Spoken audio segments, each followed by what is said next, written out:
From the vocational wing सदर से। और आज हम लोग जो है वो पीएस की सीरीज़ को आगे कंटिन्यू कर रहे हैं।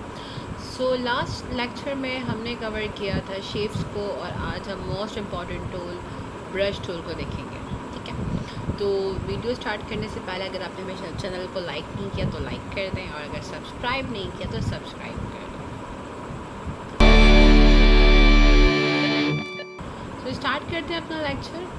सबसे पहले मैं एक कैनवस ले लूँ अपने लिए, जिसको हम as a working area of PS कहते हैं, और and then I am going to create this.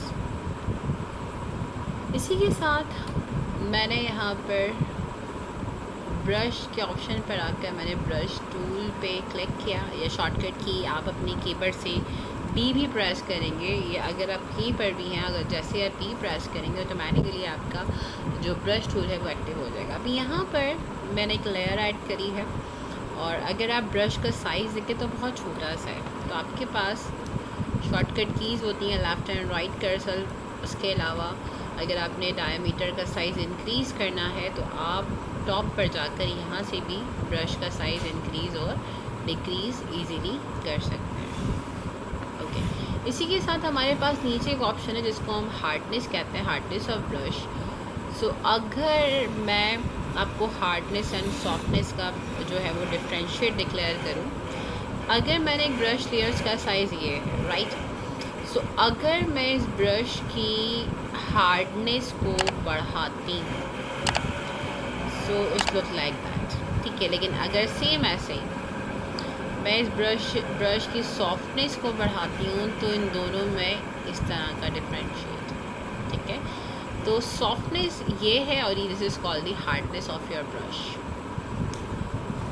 Okay, इसी के साथ साथ मेरे पास ये एंगल रोटेशन है कि मुझे ब्रश को किस साइड पे एंगल को रोटेट करना है, और अगर मैं इन दोनों साइड्स को क्रॉस में लेके जाती हूँ तो मेरे पास ये कैलीग्राफी ब्रश स्टाइल के अंदर ब्रश का जो डायामीटर है वो ऑटोमेटिकली चेंज हो चुका है, ठीक है। इसी के साथ साथ और अगर मुझे वापस चाहिए तो मैं इन कॉर्नर से पकड़ के इसको स्ट्रेच आउट करूँगी तो मेरे पास ब्रश अपनी रियल कंडीशन के अंदर आ जाएगा। तो यहाँ पर कुछ प्री डिफाइंड ब्रशेज़ यहाँ पर आपको दिख रहे होंगे जो ऑलरेडी आपकी PS 2020 के अंदर अवेलेबल हैं, और अगर आप इन ब्रशेज़ को यूज़ करना चाहें तो डेफिनेटली आप इनमें से किसी भी ब्रश को पिक करके यूटिलाइज़ कर सकते हैं। ओके, यहाँ पर सेटिंग्स हैं।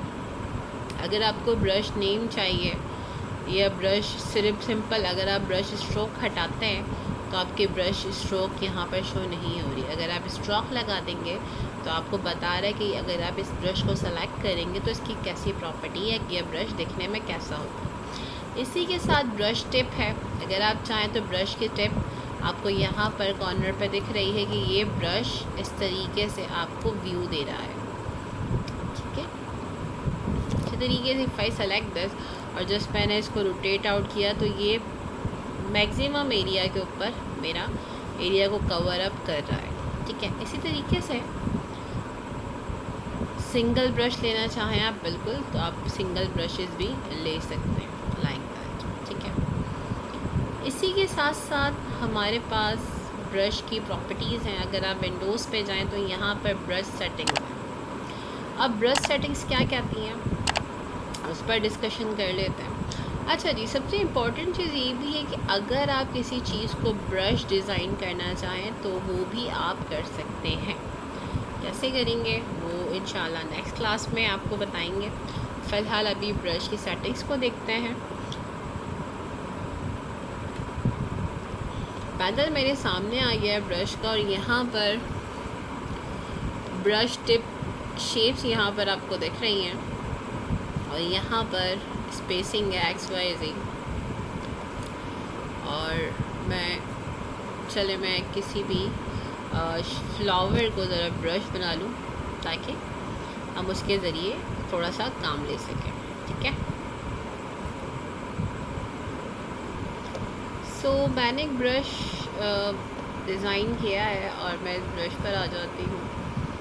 ये मेरे पास एक ब्रश है, ठीक है। इसी तरीके से हम ब्रश सेटिंग्स को देखते हैं ताकि हमें आइडिया हो जाए। फ़िलहाल जब मैं ब्रश को प्रेस आउट कर रही हूँ मेरे पास बहुत सारे ब्रशेज़ एक साथ ही अवेलेबल हो रहे हैं। ठीक है, सिंगल ब्रश के ऊपर आपके पास सिंगल ब्रश इस तरह से आ जाता है। ठीक है, इसी तरीके से अगर मैं विंडोज़ पर जाके ब्रश सेटिंग्स पर आती हूँ और यहाँ पर आने के बाद स्पेसिंग बढ़ाती हूँ मैं ब्रश की, तो देखें अगर मैं इसी को पकड़ के ड्रैग करूँगी तो स्पेस ज़्यादा आ गया, और अगर मैं वापस लेके जाऊँगी तो इसका स्पेस कम हो जाएगा, ये देखें। ठीक है, so this is the difference between. Okay, इसी के साथ साथ शेप डायनामिक्स हैं। अब यहाँ पर साइज़ इंक्रीज़ करना है आपने। अच्छा, मैं ज़रा स्पेसिंग दे दूँ ताकि आपको आइडिया हो जाए, लाइक दैट। अब देखिए साइज़ शेप डायनामिक में एक ऑप्शन था साइज़ जजर। अब यहाँ पर क्या होता है, यहाँ पर आपके साइज़ेस छोटे, ये इक्वल साइज़ेस हैं और यहाँ पर छोटे बड़े साइज़ेस आपको दे रहा है। अगर मैं इस ब्रश को दोबारा से प्रेस करूँगी तो कहीं पर ये ऑटोमेटिकली बड़ा ब्रश बन रहा है और कहीं पर ये छोटा साइज़ दे रहा है आपको। इस तरीके से ओके, यहाँ पर एंगल जटर बनाने के बाद ये रोटेशन चेंज कर रहा है, ये देखें। वही ब्रश जो है वो क्लॉकवाइज है, एंटी क्लॉकवाइज ऑटोमेटिकली अपने हिसाब से इसको चेंज करेगा। ठीक है, इसी के साथ साथ यहाँ पर स्कैटरिंग है।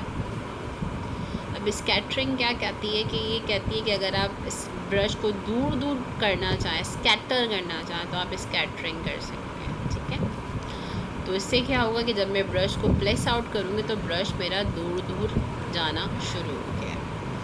तरीके से if I increase the count, बहुत ज़्यादा मुझे चाहिए तो मैंने काउंट को इंक्रीज़ किया, और जैसे ही मैंने ब्रश को प्लेस आउट किया तो ये एक ही वक्त में बहुत सारे ब्रशेस मेरे सामने आ गए। साइज़ छोटे बड़े जिस तरह से मैंने किए थे सेटिंग्स इसकी, इस तरह से इसकी सेटिंग अवेलेबल हो गई है।